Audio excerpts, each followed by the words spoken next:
All right, y'all. Today we're going to talk about just another way to solve systems of linear equations. So, quick review. Remember, a system is when you have more than one equation that works together. You can graph it on the same coordinate plane, the variables mean the same things. And then remember, we're still dealing with lines. So, you're going to see equations in y is equal to mx plus b form, which is slope intercept. You'll see every once in a while point slope form. And then a lot of times you're going to see standard form, which is that ax plus by equals c.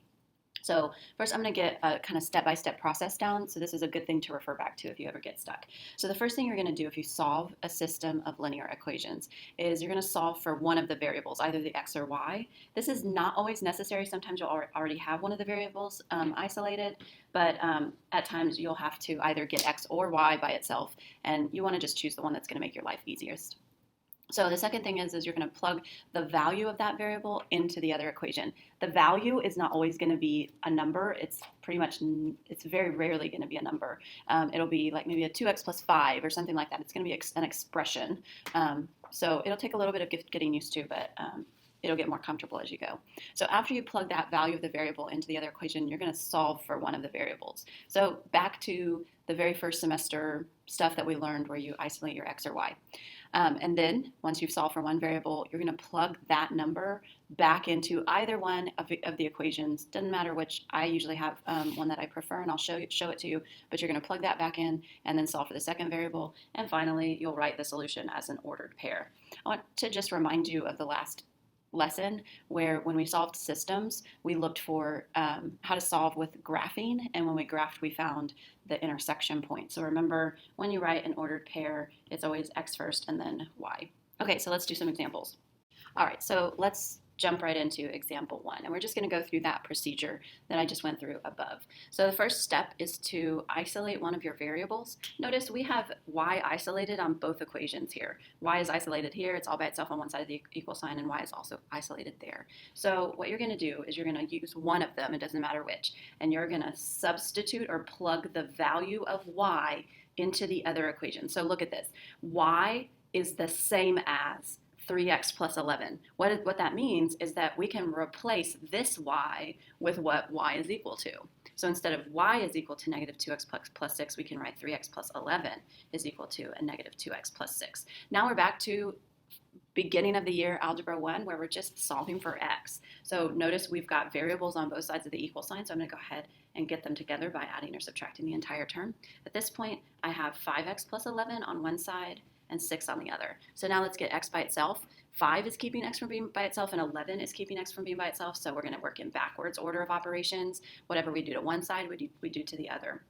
After I subtract 11 from both sides, I end up with 5x is equal to a negative 5.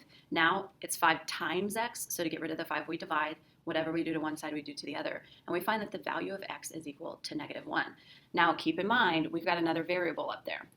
We're not finished. We're now at the place where we have solved for one variable. So now we're going to plug the value of the first variable back into either one of the equations and then solve for the second one. So we still need to figure out what the value of y is. So I'm going to go ahead and plug my negative 1 back in for x. You can also plug it in here if you want. It doesn't matter which one. So we're going to go ahead and say that y is equal to a negative. Instead of negative 2x, we can plug in the value for x right here. So negative 2 times negative 1, and then plus 6. So then y is equal to a negative times a negative is a positive, so we have positive 2 plus 6, and we find that our y value is 8. So now we write our answer as an ordered pair. So before I move on, I want to show you what this looks like on a graph. If we were to graph both of these equations and plot 11 and then go up 3 over 1, and then for the second one, plot 6 on the y-axis and then go down 2 over 1, then your graph would look like this. And look at your intersection point right here.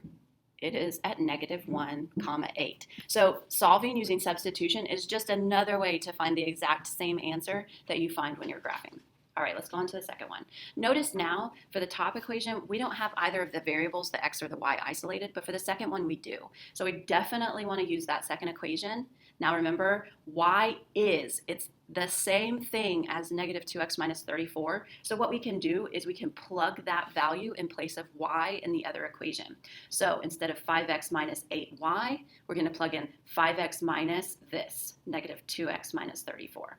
And then that equals 20. Now back to just solving for variables. For this one, we can simplify that left side a lot. So let's go ahead and we're going to distribute the negative 8. At that point, we have 5x, and negative 8 times negative 2 is a positive 16x, and then a negative 8 times negative 34 is a positive 272, and then we'll just bring down the 20. From there, we've got like terms that we can combine, so we end up with 21x plus 272 is equal to 20.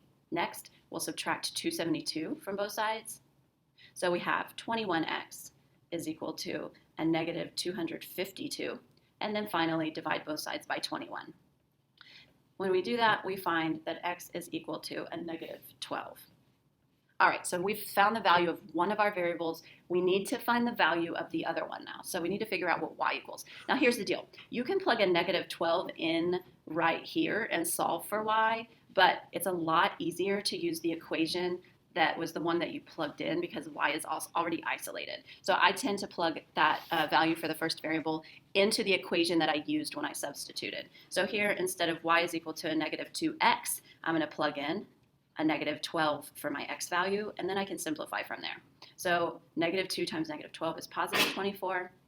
Then I subtract 34 from that, and I find that y is equal to a negative 10. And finally, our answer is negative 12, comma, negative 10. And one more time, I'm going to show you the graph of that. If you can either solve for y here and plot this with slope-intercept form, or you could use intercepts and graph this, but your line looks like this. And then that second line looks like this. And I want you to notice the intersection between those two lines is the point negative 12, negative 10. All right, going on to the next example. So here we have the variable is not solved for on the top equation, but it is on the bottom equation. So we can go ahead and plug in what y is equal to into the other equation. So now instead of 2 times y, we can plug in 2 times a negative 1/4 x plus 3, then minus 4x, and then equals 24. All right, this one's a little bit messier because we have fractions involved, but we've already done this earlier in the year. So let's go ahead and simplify the left side of that equation. We're going to distribute 2, or 2 over 1, to a negative 1 over 4. So that gives us a negative 2 over 4, which then simplifies down into a negative 1/2 x. And then 2 times 3 is 6, and then minus 4x is equal to 24. Now, you're welcome to stick with the fractions here and then change the denominator here and here so that they match. But remember, if we want to get rid of fractions, we can multiply the entire equation, both sides, by whatever the common denominator would be for this, for all the numbers in this. So think about this. The 6 has a 1 on the denominator, as does the 24. So the only number other than 1 that we have is a 2. So that's what we're going to multiply by. So we're going to distribute a 2 to every term on both sides of the equal sign. So 2 times negative 1/2, that's going to give us a negative 1, or just a negative x. Then 2 times 6 is 12. Then 2 times negative 4 is negative 8x. And then 2 times 24 is 48. Now we can combine the like terms here and get negative 9x plus 12 is equal to 48. From there, I can subtract 12 from both sides, find that negative 9x is equal to 36, then divide both sides by negative 9, and find that x is equal to negative 4. All right, so now we've successfully solved for one of our variables. Now what we've got to do is we're going to plug our value for x back into either one of the equations. Again, I think the easiest one to plug into is the one that you used for substituting. So we get right here, y is equal to a negative 1/4 times, instead of x, we're going to plug in the value of x, and then plus 3. So continuing to simplify here, remember negative 4 is negative 4 over 1. So that would end up being a positive 4 over 4, which simplifies down into a 1. We'll bring down the 3 and find that y is equal to 4. So our final answer in ordered pair format is the point negative 4, comma 4. All right, next example. Here, notice we don't have any of the variables solved for. We don't have an x by itself on one side of the equal sign, and we don't have a y by itself on one side of the equal sign. So on this one, we're actually going to have to go back to step 1 and solve for one of the variables. Remember, you just want to choose which one is easiest. And for me, this one is easiest because the only thing I need to do to get x by itself is subtract 2y. So it's just a one-step process rather than maybe a two-step process that you would have to use if you wanted to solve for 5x in the equation above, or even solve for a negative y in the equation above. So we're going to isolate our x by subtracting 2y from both sides. So now we have that x is equal to negative 6 minus 2y. So x has a value of this. What can we do? We can plug in that value in place of x in the other equation. So instead of 5 times x, we can plug in 5 times negative 6 minus 2y, then continue our equation of minus y is equal to 25. Now, we can simplify the left side of the equal sign by distribution right here. So this would be a negative 30, and then minus 10y, and then minus y is equal to 25. Now, if we combine like terms, we end up with negative 30 minus 11y is equal to 25. To isolate our y value, we're going to add 30 to both sides. So we end up with negative 11y is equal to 55. We'll divide both sides by negative 11 and find that y is equal to negative 5. Now we need to solve for x. I always tend to use the equation that I used to substitute, but you can use any equation above. So I'm going to go ahead and plug in the value of y into the equation that I used to substitute. And now what we can do is we can figure out the value of x. So x is equal to a negative 6 minus 2, and then instead of y, we can plug in negative 5. So now x is equal to a negative 6, and then it's a negative times a negative here, so it'd be a plus 10, and negative 6 plus 10 is equal to 4. And finally, we'll write our solution as an ordered pair, which is 4, negative 5. All right, just a couple more. So notice here, we don't have any variables isolated, so we're going to have to solve for one. The one that I see that's probably going to be the best one to use is this one right here. Although it does have 2 steps to get it by itself, I'm not going to have any fractions involved, and I kind of like that.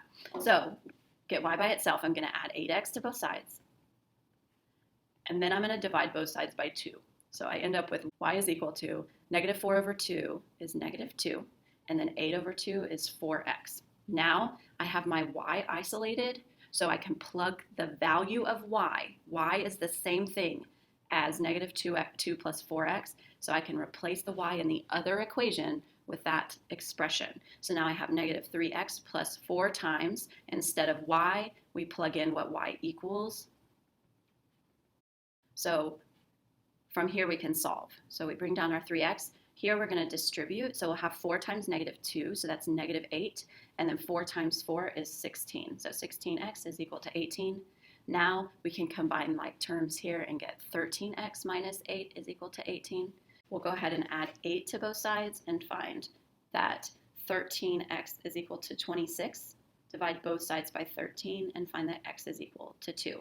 Now we plug back in. So I'm going to plug into that equation. You can plug into this equation right here, the very original one right here, or you could plug into that one too, but this one is definitely the easiest in my opinion. So we find that y is equal to a negative 2 plus 4 times positive 2. So y is equal to a negative 2 plus 8, which is y is equal to 6. And finally, we write our answer as an ordered pair, and that ordered pair is 2, negative 6. All right, and finally, I'm going to show you kind of the messiest possible one that you guys might get. So for example 6, we have none of our variables isolated, so we're going to have to isolate one of them. And unfortunately, we have to end up with a fraction somewhere. So I'm going to go ahead and solve for the x right here, because it just looks like maybe that's going to be a little less messy than some of the others. So let's go ahead and add 3y to both sides, and then we'll divide both sides by 2. So what we find is that x is equal to 12 over 2 is 6. And then here we're just going to have to leave this as 3 halves y. Okay, so we're going to use the exact same process even though this is a messier equation. So we're going to replace the x in the equation above with 6 plus 3 halves y. So instead of 7 times x, we're going to say 7 times 3, 6 plus 3 halves y. And then we'll continue the equation. Minus 8y is equal to 10. Now we distribute the 7. So we have 42 plus 7 times 3 is 21, and then minus 8y. So from here, we can go ahead, I probably would go ahead and multiply everything by 2 to get rid of that denominator. So what I have now is 84 plus, that would be 42 over 2, which is 21y, and then minus 16y is equal to 20. So let me go ahead and bring this up to the top. At this point, I can go ahead and combine these like terms 21y minus 16y is 5y. So at this point I have 84 plus 5y is equal to 20. I'll subtract 84 from both sides, find that 5y is equal to negative 64, then divide both sides by 5. So super messy answer, but a legitimate one anyway.